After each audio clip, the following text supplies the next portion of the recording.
اللہ تبارک و تعالیٰ نے قرآن مجید میں ارشاد فرمایا یا ایھا الذین آمنوا اتقوا اللہ، اے ایمان والو اللہ سے ڈر جاؤ، اللہ سے ڈرو، وکونوا مع الصادقین، اور سچوں کے ساتھ ہو۔ حکم خدا ہے، اللہ تبارک و تعالیٰ فرما رہا ہے کہ اے بندگان خدا مجھ سے ڈرو اور سچوں کے ساتھ ہو جاؤ،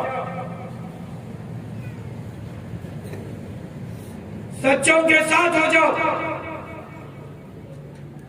تو اللہ تبارک و تعالیٰ نے ایمان والوں سے خطاب فرمایا، کیوں؟ اللہ تبارک و تعالیٰ تو بتاؤ سب کا خالق ہے کہ نہیں، سب کا مالک ہے کہ نہیں ہے؟ اللہ نے یہ بتاؤ سب کو پیدا کیا کہ نہیں کیا ہے؟ بتاؤ وہی زندگی اور وہی موت کا مالک ہے کہ نہیں ہے؟ وہی روزی روٹی کا مالک ہے کہ نہیں ہے؟ اللہ تبارک و تعالیٰ نے فرمایا، اللہ تبارک و تعالیٰ ارشاد فرماتا ہے کہ میں نے انسان اور جن کو اس لیے پیدا کیا تاکہ وہ میری عبادت کرے۔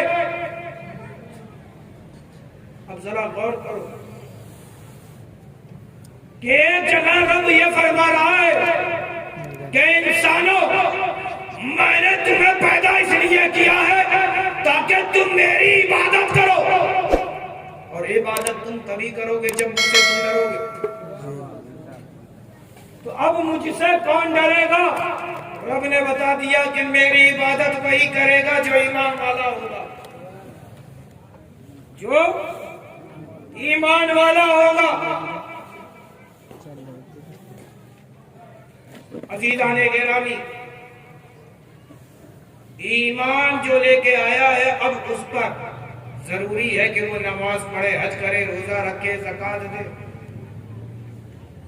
اب جو ایمان لے کر آیا ہے اس کے لیے ضروری ہے کہ وہ رسول سے محبت بھی کرے، واہ سبحان اللہ۔ اس کے لیے ضروری ہے کہ رسول سے محبت کرے۔ فقط لا الہ الا اللہ محمد رسول اللہ کے لینے کا نام ایمان نہیں ہے۔ بے شک بے شک، واہ۔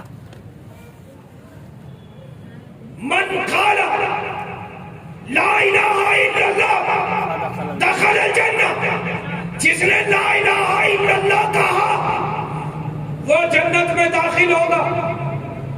کیا مطلب؟ یہ حدیث پاک ہے۔ کیا مطلب؟ کہاں؟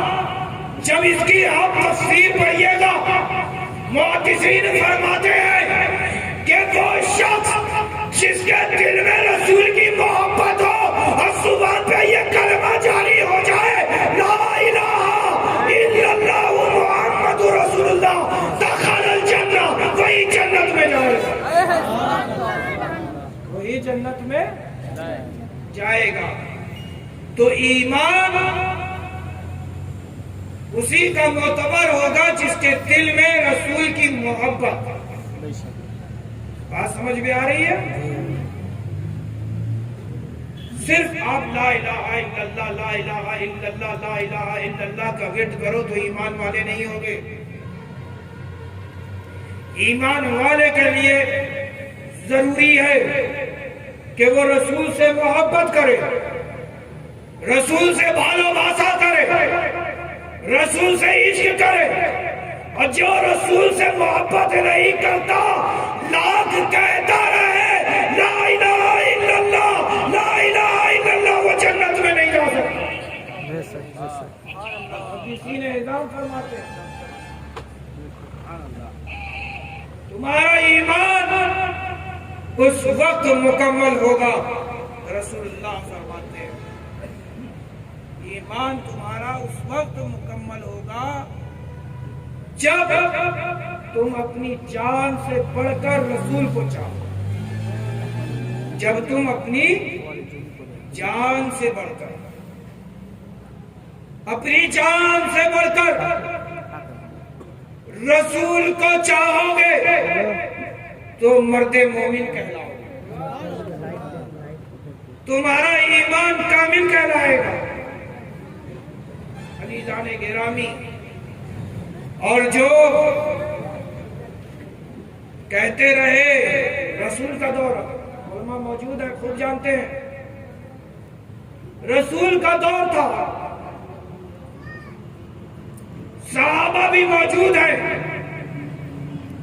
جلیل القدر صحابہ موجود، حضرت ابوبکر صدیق موجود، حضرت عمر فاروق اعظم موجود، حضرت عثمان غنی موجود، حضرت مولا علی مشکل کشا موجود، حضرت ابو ہریرہ موجود، حضرت طلحہ موجود، حضرت طلحہ موجود، حضرت معاذ معوذ موجود۔ ارے وہ دور صحابہ کا دور تھا، متقی کا دور تھا، تقوی شعروں کا دور تھا، وہ دور رسول کے جانثاروں کا دور تھا، رسول کے جانشینوں کا دور تھا۔ اس دور میں رسول کے جانشینوں کے لباس میں بھیڑیا چلا ہے، انسانی صورت میں بھیڑیا آ گیا۔ سمجھ رہے ہیں کہ نہیں سمجھ رہے؟ اب رسول مصلی پہ تو مصلی کے ٹھیک پیچھے وہ بھیڑیا کھڑا رہنا چاہتا تھا، اور اگر موقع نہ ملے تو وہ لڑائی کرتا تھا، جھگڑے کیا کرتا تھا، لیکن اس کے دل میں رسول سے محبت نہیں تھی۔ وہ مسلمانوں کے خلیے میں اس لیے آیا تھا کہ مسلمانوں کو دھوکہ دے کر ان کے ایمان کو کمزور کر دیا جائے، ان کے ایمان کو کمزور کر دیا جائے۔ اللہ اکبر، ایسی عبادتیں کیا کرتا تھا، علماء جانتے ہیں ایسی عبادت کہ حضرت ابوبکر صدیق رضی اللہ تعالیٰ عنہ عشق کرے اس کی عبادت کو دیکھ کر، اور یہ کہتے تھے کہ جیسی یہ عبادت کیا کرتا ہے میں نہیں کر سکتا، جیسی یہ عبادت کیا کرتا ہے میں نہیں کر سکتا۔ حضرت عمر دیکھیں تو یہی کہیں کہ جیسی یہ عبادت کیا کرتا ہے میں نہیں کر سکتا۔ اللہ اکبر، اس طریقے سے سجدے کیا کرتا تھا، لوگ اس کے سجدوں کو دیکھ کے بڑے متاثر ہوا کرتے تھے، لوگ اس کے پاس جمع ہونے لگے تاکہ اس سے بندگی کا طریقہ سیکھ لے، تاکہ اس سے بندگی کا سلیقہ سیکھ لے۔ ارے وہ کیا جانے عبادت کسے کہتے ہیں جس کے دل میں رسول ہی نہیں، جس کے دل میں رسول ہی نہیں، رسول کے نفاق کا بیج اس کے دلوں میں تھا، رسول سے نفرت کرتا تھا، رسول سے بغض رکھتا تھا، عناد رکھتا تھا، دشمنی رکھتا تھا، زبان سے تو لا الہ الا اللہ کہا کرتا تھا، لیکن دل سے وہ کسی معبود باطلہ کو پوجا کرتا تھا۔ اور جب وہ اپنے گروپ میں پہنچتا تھا تو یہ کہا کرتا تھا کہ ارے میں تو تمہارے ساتھ ہوں، میں تو تمہارے ساتھ ہوں۔ اللہ اکبر، اللہ اکبر، یعنی وہ منافق تھا جس کا نام عبداللہ ابن ابی تھا، منافق رسول۔ عزیزان گرامی، ارے وہ دور کے جہاں پہ رسول اللہ نے ابو بکر کے دل کو دیکھا اور جنت کی بشارت دی کہ ابو بکر تو جنتی، عثمان تو جنتی، عمر تو جنتی، علی تو جنتی، اے فلاں تو جنتی، اے فلاں تو جنتی، اے فلاں تو جنتی۔ رسول ادھر بشارت دے رہے جنت کی، دل میں نفاق۔ ارے ہم نے تو جنت نہیں دیکھا، یہ جنت کی بشارت دے رہے ہیں۔ رسول اللہ صلی اللہ علیہ وسلم نے اپنی مسجد سے اسے نکالا، اپنی مسجد سے منافقوں کو نکالنا شروع کیا، اور منافق جب باہر آنے لگے تو حضرت عمر ابن خطاب نے ان منافقوں کو دیکھا تو بڑے شرمندہ ہوئے، یہ دیکھ کر کہ لگتا ہے آج مجھ سے جماعت چھوٹ گئی ہے، اللہ اکبر. کیونکہ یہ وہ لوگ تھے کہ رسول کے پیچھے کھڑے رہنے کے لیے لڑا کرتے تھے. آج کیا وجہ ہے کہ وہ مسجد سے نکل رہے ہیں؟ تو حضرت عمر ابن خطاب کو لگا کہ لگتا ہے میری جماعت چھوٹ گئی. اور وہ لوگ جو منافق تھے مسجدوں سے نکل رہے تھے وہ لوگ بھی شرمندہ ہوئے. کہا اسی نے نہیں دیکھا تھا سب نے دیکھ لیا تھا, اسی نے نہیں دیکھا تھا سب نے دیکھ لیا تھا. اللہ نے اس کے سامنے بھی مجھے ذلیل کر دیا. اللہ اکبر, اللہ اکبر. آج کا دور کا منافق سے زیادہ عقلمند اس دور کا منافق تھا. وہ سمجھ گئے کہ ابھی تو میرا نفاق ہی ظاہر ہوا ہے, کہیں ایسا نہ ہو کہ میرا حق و نصب ظاہر ہونے لگے. وہ خسک لیے. عزیزان گرامی, اور یہ ہیں جو جن کی زبانیں لمبی ہوتی چلی جا رہی ہیں, اپنی زبانوں کو دراز کیے جا رہے ہیں, رسول کی شان میں گستاخیاں کیے جا رہے ہیں. اپنا انجام وہ خود سمجھ لیں کہ ان کا انجام کیا ہوگا. وہ بولی بولو جو صحابہ بولا کرتے تھے, اور صحابہ کے اعمال ہی کو دیکھ کر پروردگار نے فرمایا یا ایھا الذین آمنوا اتقوا اللہ وکونوا مع الصادقین. اے ایمان والو, اللہ سے ڈرو, اللہ سے ڈرو اور سچوں کے ساتھ ہو جاؤ. تو یہ سچے کون ہیں؟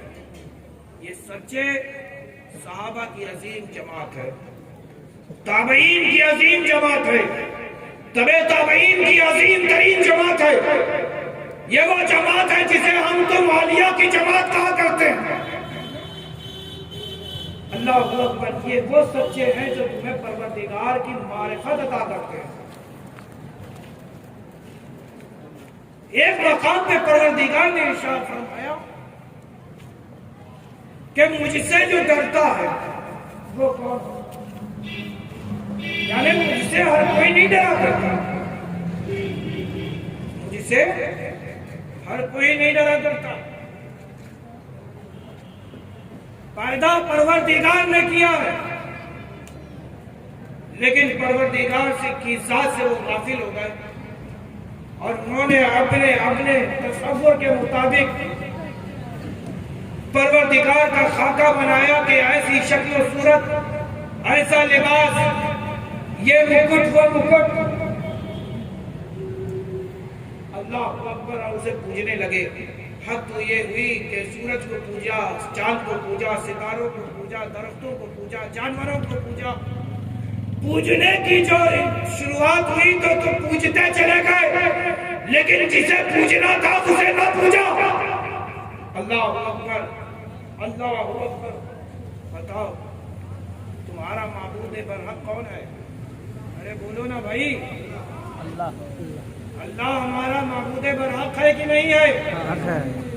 ارے یہ وہ معبود ہے برحق ہے کہ جس نے ہمیں پیدا کیا, یہ وہ معبود ہے کہ جس نے ہمیں زندگی دی, یہ وہ معبود ہے جس نے ہمیں بولنے کی طاقت دی, یہ وہ معبود ہے جس نے ہمیں دیکھنے کی قوت دی, یہ وہ معبود ہے جس نے ہمیں چلنے پھرنے کی طاقت دی. ارے یہ وہ معبود ہے کہ جب تم ماں کے پیٹ میں تھے تو تمہیں پرورش فرما رہا تھا. یہ وہ معبود ہے جو ماں کے پیٹ میں تمہاری غذا کا انتظام فرما رہا تھا. عزیزان گرامی, یہ وہ معبود ہے کہ جو تمہیں بھوکے پیٹ نہیں سونے دیتا. ارے اللہ سے ڈرو تو صحیح, اللہ سے مانگو تو صحیح. اللہ کی رحمت تمہارے پیچھے پیچھے. اللہ بڑا مہربان ہے, اللہ بڑا رحیم ہے, اللہ بڑا کریم ہے, اللہ بڑا بخشنے والا ہے. اے میرے پیارو, اللہ تبارک و تعالیٰ بڑا غضبناک بھی ہے. اللہ تبارک و تعالیٰ کا جاہ و جلال اس قدر ہے کہ انبیاء بھی بولنے سے تھرتھرائیں گے, انبیاء بھی بولنے سے تھرتھرائیں گے. حشر کا میدان ہوگا. اللہ تبارک و تعالیٰ قرآن مجید میں ارشاد فرماتا ہے اقترب للناس حسابهم, قریب ہے کہ اے بندگان خدا تم سے تمہارا حساب لیا جائے گا. وَهُمْ فِي غَفْلَةٍ مُعْرِضُونَ, اور وہ ہیں کہ غفلت کی ردا ہوئے ہوئے تمہیں اور ہمیں حشر کے میدان میں جمع کیا جانا ہے. قریب ہے کہ پروردگار تم سے حساب لے گا. بتاؤ میں نے تمہیں آنکھیں دی تھی تم نے کہاں استعمال کیا؟ بتاؤ میں نے تمہیں زبانیں دی تھی تم نے کہاں استعمال کیا؟ بتاؤ میں نے تمہیں مان دیا تھا کہاں استعمال کیا؟ بتاؤ میں نے تمہیں ہاتھ دیا تھا کہاں استعمال کیا؟ بتاؤ میں نے تمہیں پیر دیا تھا کہاں استعمال کیا؟ تم جھوٹ بولو گے حدیث پاک میں ہے تمہاری زبان تمہارے خلاف گواہی دے گی، تمہاری آنکھیں تمہارے خلاف گواہی دیں گی، تمہارے یہ ہاتھ جو تمہارے اشاروں پہ کام کیا کرتے تھے بروز حشر تمہارے خلاف گواہی دیں گے کہ اے پروردگارا میں چیختا رہا میں چلاتا رہا اسے جھنجھوڑتا رہا کہ پروردگار سے ڈرا یہ نہیں ڈرا. اے پروردگارا میں نے اسے بہت ڈرایا لیکن یہ نہیں ڈرا، اس نے مجھے غلط کام کرنے کا حکم دیا. اے اللہ تو نے مجھے اس کے تابع کیا تھا. اے پروردگار آج یہ بروز حشر کا میدان ہے. اے پروردگار اس نے مجھے غلط کاموں میں استعمال کیا. یہ ہاتھ جس کو تو نے سخاوت دے کر بھیجا تھا یہ ہاتھ تو بخیل ہو گیا. مال گواہی دیں گے، ٹکا پیسہ گواہی دے گا، کہاں کہاں تم نے استعمال کیا ہے وہ سب تمہارے خلاف گواہی دیں گے. یہ زبان جس پہ تمہیں ناز ہے، یہ زبان جس پر تم ناز کیا کرتے ہو، یہ زبان بھی تمہارے خلاف گواہی دے گی. یہ آنکھیں جس پہ تم ناز کرتے ہو اللہ جانے کیا کیا دیکھتے ہو، یہ سب تمہارے خلاف گواہی دے گی. یہ مت سمجھو کہ تم جس طرح دنیا میں بڑے بڑے حکمرانوں کے سامنے نڈر ہو کر کے جھوٹ بولتے ہو تو بروز حشر بھی پروردگار کے سامنے تم جھوٹ بولنے جاؤ گے. نہیں، جس طریقے سے تم دنیا والوں کو تو بیوقوف بنا سکتے ہو لیکن اللہ والوں کو بیوقوف نہیں بنا سکتے. تو اب سوچو جب اللہ والوں کو تم بیوقوف نہیں بنا سکتے ہو تو اللہ کو کیا بیوقوف بناؤ گے؟ وہ تو تمہارے اعمال سے واقف ہے، وہ تمہارے احوال سے واقف ہے، وہ تم سے پوشیدہ ہے پر تم اس سے پوشیدہ نہیں. وہ تم سے چھپا ہوا ضرور ہے لیکن تم اس سے چھپے ہوئے نہیں ہو. یہ نہ سمجھو کہ کوئی تمہیں نہیں دیکھ رہا. سرکار دو عالم صلی اللہ تعالی علیہ وسلم کی حدیث پاک ہے، سرکار دو عالم صلی اللہ تعالی علیہ وسلم ارشاد فرماتے ہیں کہ میرے امتیوں سنو، یہ نہ سمجھو کہ تمہیں اللہ نے تنہا کر دیا ہے. نہیں، جب تم اکیلے ہوتے ہو تو دوسرا خدا ہوتا ہے، جب دو ہوتے ہو تو تیسرا خدا ہوتا ہے، جب تین ہوتے ہو تو چوتھا خدا ہوتا ہے، جب پانچ ہوتے ہو تو پانچواں خدا ہوتا ہے، جب چھ ہوتے ہو تو ساتواں خدا ہوتا ہے. مطلب یہ ہے کہ اگر تم اکیلے ہو تو بھی تمہارے ساتھ خدا ہے، تم اگر جماعت میں ہو تو بھی تمہارے ساتھ خدا ہے. اللہ تمہیں ہر حال میں دیکھ رہا. ارے اس کے دیکھنے کی طاقت کو قرآن یوں بیان کرے کہ اللہ تبارک و تعالیٰ ایسا دیکھنے والا ہے، ایسا دیکھنے والا ہے کہ اگر کالی رات میں کالے پہاڑ پہ کالے پتھر پر رینگنے والی کالی چوٹی ہو تو اللہ اسے بھی دیکھتا ہے. عزیزان گرامی، تو اب ذرا سوچو اے مسلمانوں، تمہیں پروردگار کیسے نہیں دیکھے گا؟ اللہ کے علم سے تم باہر نہیں ہو. اچھا صاحب ایک بات بتاؤ،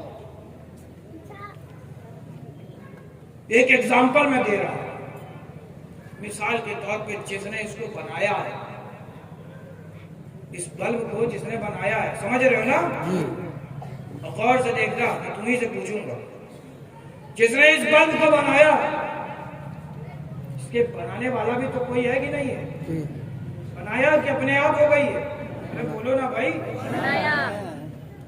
بنایا ہے؟ کوئی پارٹ اس کے خراب ہو جائے، اس میں کچھ خرابی آ جائے تو بتاؤ بنانے والا جانتا ہے کہ نہیں کیا خراب ہوا؟ ارے بولو نا بھائی، جانتا ہے کہ نہیں جانتا؟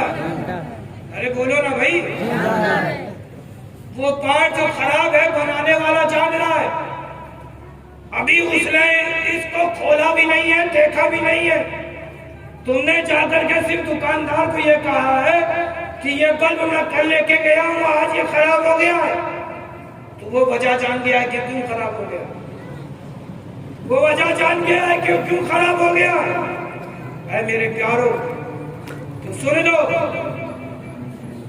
اللہ تبارک و تعالیٰ نے ہمیں تمہیں پیدا کیا، تو بتاؤ پروردگار تمہیں جانتا ہے کہ نہیں جانتا؟ جانتا تم میں کہاں کیا خرابی ہے پروردگار جانتا ہے کہ نہیں جانتا؟ عزیزان گرامی، یہ لوتھڑا ہے، جسم کے اندر ایک لوتھڑا حدیث پاک میں آتا ہے، حدیث پاک میں ہے کہ جسم کے اندر ایک لوتھڑا ہے، جب وہ خراب ہو جاتا ہے تو پورا جسم خراب، اور اگر وہ صحیح ہو جاتا ہے تو پورا جسم صحیح ہو جاتا ہے۔ جی یہ لوتھڑا کیا ہے؟ سینے کے اندر دھڑکنے والا ہے دل، سینے کے اندر دھڑکنے والا دل، جسے ہم تم ہارٹ کہا کرتے ہیں، دل ہے نا؟ جب یہ دل خراب ہو جاتا ہے تو پورا جسم خراب، جب یہ دل صحیح ہو جاتا ہے تو پورا جسم صحیح۔ تو مفسرین اعظام فرماتے ہیں کہ یہ دل صحیح کیسے ہوتا ہے؟ دل اس وقت صحیح ہوتا ہے جب دل فنا فی اللہ ہو جائے، جب دل فنا فی اللہ ہو جائے دل خود بخود صحیح ہو جائے گا۔ اللہ کے پیارے حبیب صلی اللہ تعالیٰ علیہ وسلم ارشاد فرماتے ہیں، من عرف نفسہ، من عرف نفسہ فقد عرف ربہ، جس نے اپنے آپ کو پہچانا، جس نے اپنے آپ کو پہچانا کہ تم کیا، تم نے اپنے آپ کو دیکھا کہ تمہیں تو فنا کر دیا جانا ہے، تمہیں تو موت آنی ہے، ڈر جاؤ۔ ارے یہ بتاؤ کہ جو تمہیں زندگی دے سکتا ہے وہ تمہیں موت دے گا کہ نہیں دے گا؟ دے گا، ارے بولو نا بھائی، دے گا، موت دے گا کہ نہیں دے گا؟ لیکن جو زندگی دے سکتا ہے موت بھی دے سکتا ہے، پھر وہ کیا یہ ممکن نہیں کہ وہ موت کے بعد پھر زندگی دے دے؟ ارے بولو نا بھائی، ارے بولتے کیوں نہیں بھائی؟ اللہ اس پہ قادر ہے کہ نہیں ہے؟ اللہ تبارک و تعالی ان اللہ علی کل شیء قدیر اپنی قدرت کے بارے میں بتا رہا ہے۔ اللہ تبارک و تعالی ہر ممکن شے پہ قادر ہے۔ اللہ تبارک و تعالی تمہیں زندگی دیتا ہے، پھر تمہیں موت دے گا، اور جب چاہے گا تمہیں حشر میں جمع فرمائے گا۔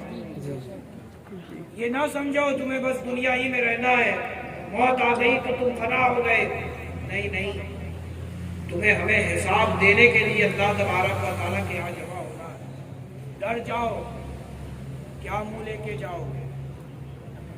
وہاں یہ روپیہ، یہ پیسہ، یہ ٹکا کچھ کام نہیں آنے والا، لیکن یہ پیسہ، یہ ٹکا، یہ روپیہ اس وقت تمہارے کام آئے گا جب تم نے اس کا صحیح استعمال کیا، صحیح مصرف میں اگر تم نے استعمال کر لیا تو یہ ٹکا، یہ پیسہ، یہ روپیہ تمہارے کام آئے گا۔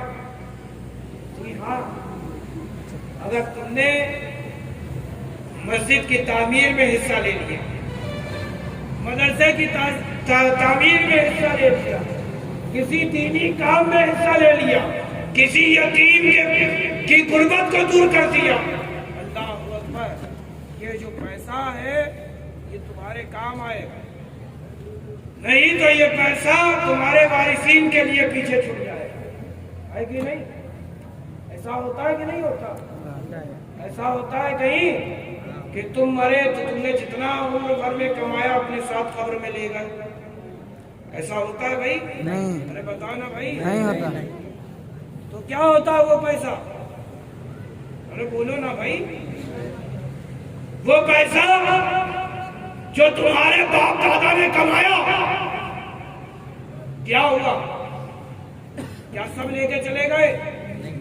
ارے بولتے کیوں نہیں؟ اپنے پیچھے چھوڑا نا؟ تو یہ پیسہ تمہیں وہاں نہیں لے جانا، تم اپنے ساتھ کیا لے جا رہے ہو؟ اپنے اعمال کو دیکھو، اپنے کردار کو دیکھو۔ کہیں ایسا نہ ہو کہ تم پروردگار کے حضور کھڑے ہو اور تمہارے پاس ایک نیکی نہ ہو۔ اللہ اکبر۔ اے میرے پیارو، دنیا دارالعمل ہے، دنیا دارالعمل ہے۔ جو یہاں بیج بوئے گا، جیسا بیج بوئے گا حشر میں ویسا ہی پھل پائے گا، ہے کہ نہیں؟ اللہ سے ڈرو میرے پیارو، اور جب اللہ سے ڈر جاؤ تو اب کیا کرو؟ سچوں کے ساتھ ہو اور سچوں کے ساتھ ہو جاؤ۔ اب اللہ سے ڈر گئے۔ مخدوم سید اشرف جہانگیر سمنانی، مخدوم سید اشرف جہانگیر یہ وہ سلطان ہے کہ جن کا خاندان باپ بھی ولی، ماں بھی ولیہ، نانا بھی ولی، نانی بھی ولیہ، ارے پورا خاندان ولیوں سے بھرا ہوا، وہ بھی پورا اولاد حسنین کریمین ہے، حسنی حسینی آل ہے۔ جن کا رشتہ رسول سے ملتا ہو، بتاؤ کیا اسے اللہ کا قرب حاصل نہیں ہوگا؟ ارے بولو نا بھائی۔ اللہ سے ڈرے تھے اور خوب ڈر گئے۔ محض 6 سال کی عمر میں حافظے قرأت سبا ہو گئے اور 11 سال کی عمر میں پہنچتے پہنچتے آپ نے پورے قرآن کا ترجمہ لکھ ڈالا۔ اللہ اکبر۔ ایسے جلیل القدر عالم دین ہوئے اور 14 سے 15 سال کی عمر میں آپ کو سمنا کا تخت عطا کر دیا گیا، تاج پوشی کی گئی، لیکن آپ کا دل نہ لگا۔ آپ کا دل تو قربت یار کو ترس رہا تھا، دیدار یار کو ترس رہا تھا، بے چین تھے۔ بادشاہ بتاؤ پریشان ہوگا کبھی؟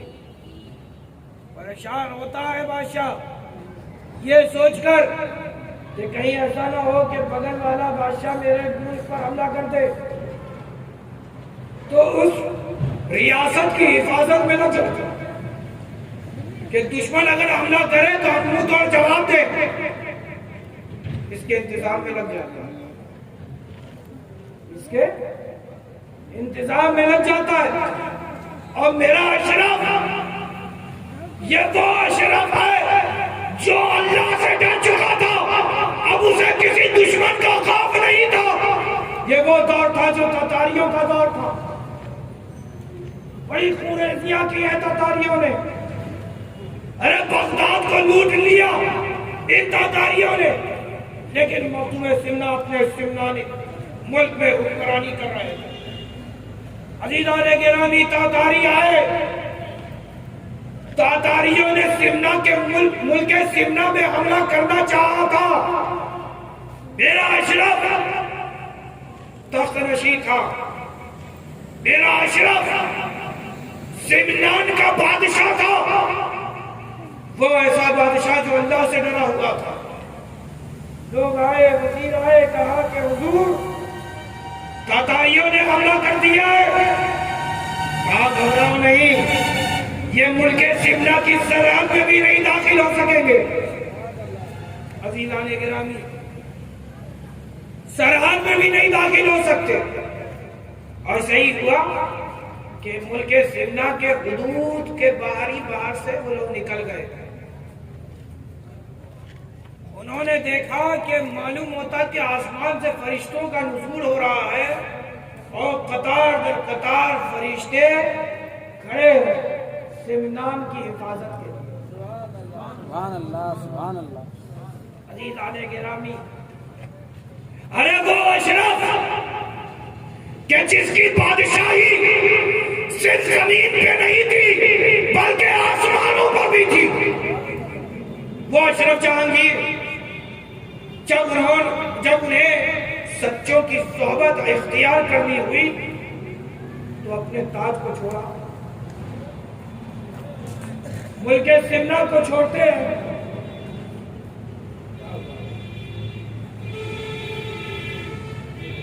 بہرحال ملک سمنا کو چھوڑا. ادھر دیکھو بیٹا، ادھر ہے. ملک سمنا کو چھوڑا، بنگال کی کھاڑی میں آئے اور دامن علاؤ الحق پنڈوی سے وابستہ ہو گئے. دامن علاؤ الحق پنڈوی سے وابستہ ہو گئے. اب جب پیر نے خطاب دینا چاہا تو آسمان سے ندا آئی، اشرف جہانگیر اشرف جہانگیر اشرف جہانگیر. عزیزان گرامی، اسی پنڈوا کی سرزمین پہ میرے سلطان کو اشرف جہانگیر کا خطاب ملا اور اشرف جہانگیر سمنانی نے یہاں 12 سال اپنے شیخ کے دربار میں گزارا، طریقت کی منزلیں طے کی اور اللہ کا قرب حاصل کر لیا. عزیزان گرامی، حضور سید اشرف جہانگیر سمنانی کا یہ مقام میں آپ کو بتانا چاہتا ہوں. بنگال کا جادو بڑا مشہور ہے نا، ٹھیک ہے نا؟ یہ نہیں سنا؟ بنگال کا جادو بڑا مشہور ہے. تو میرا اشرف لطائف اشرفی میں ہے کہ جب وہ پنڈوا شریف میں رہ رہے تھے تو وہ 12 سال کی مدت خالی شیخ کے دربار میں نہیں پڑے رہے بلکہ شیخ کے حکم سے جگہ جگہ تبلیغ کے لیے بھی جایا کرتے تھے اور پھر لوٹ کر کے اپنے شیخ کی خانقاہ میں آتے تھے. تو اشرف جہانگیر سمنانی علیہ رحمت و رضوان جب بنگال کی کھاڑی پہ آئے، شیخ کے دامن سے وابستہ ہوئے اور شیخ کے حکم سے جب تبلیغ دین کے لیے کہیں جانا ہوا، سفر کا ارادہ کیا اور سفر پہ نکلے تو ساتھ میں چند احباب تھے. اشرف جہانگیر سمنانی کے ساتھ چند دوست تھے، ساتھی تھے جو اشرف جہانگیر سے بے انتہا محبت کیا کرتے تھے اور اشرف جہانگیر کی خدمتیں کیا کرتے تھے. اللہ اکبر. ایک مولانا تھے، حضرت نے کہا کہ جاؤ جا کر کے دیکھو پانی کا انتظام کرو، وضو کرنا ہے، نمازیں پڑھنی ہے، پانی کا انتظام کرو، وضو کیا جائے، نماز پڑھی جائے. یہ مسئلہ ہے، تیمم کا مسئلہ ہے. سن لے کہ اگر پانی ارد گرد میں نہ ہو، 4 کوس آگے، 4 کوس پیچھے، 4 کوس بغل، 4 کوس ادھر، تب تیمم جائز. یہ نہیں کہ پانی بڑا ٹھنڈا ہے، تیمم کر لیا، ٹھنڈی کا ٹائم نہیں. تمہیں شریعت اس وقت اجازت دیتی ہے تیمم کی کہ تمہیں کوئی ایسا مرض ہو جائے کہ اگر ٹھنڈا پانی پڑے گا یا کوئی پانی کا قطرہ پڑ جائے گا تو مرض بڑھ جائے گا، اور اس پہ تمہارا تجربہ بھی ہو. یہاں واقعی اس پہ جیسی پانی پڑتا تو زخم بڑھ جاتا.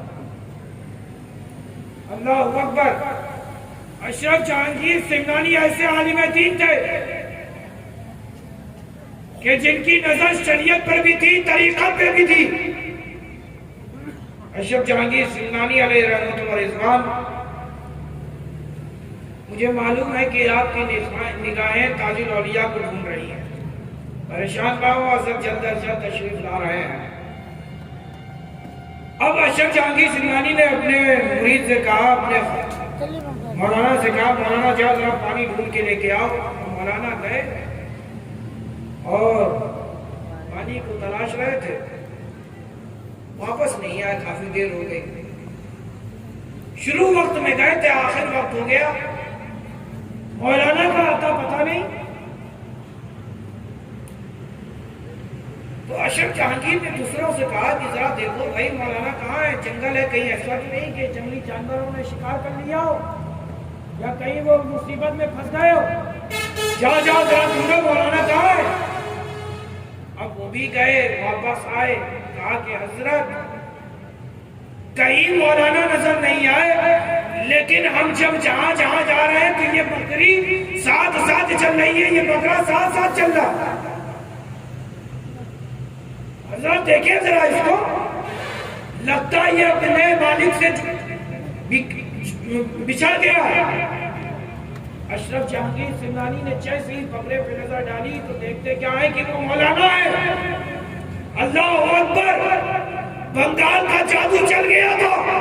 اشرف جہانگیر بڑے جلالی بزرگ تھے، جلال میں آتے ہیں اور فرماتے ہیں جس نے میرے مولانا کو بکرا بنایا ہے اللہ تو اسے خنزیر بنا دے۔ اے پروردگار تو اسے خنزیر بنا دے۔ بہرحال وقت گزری رہا تھا بڑی تیزی کے ساتھ۔ ایک عورت آتی ہے دوڑتے بھاگتے، اس کے ساتھ میں ایک خنزیر بھی ہے، اسے اپنے ساتھ لیے چلی آ رہی ہے۔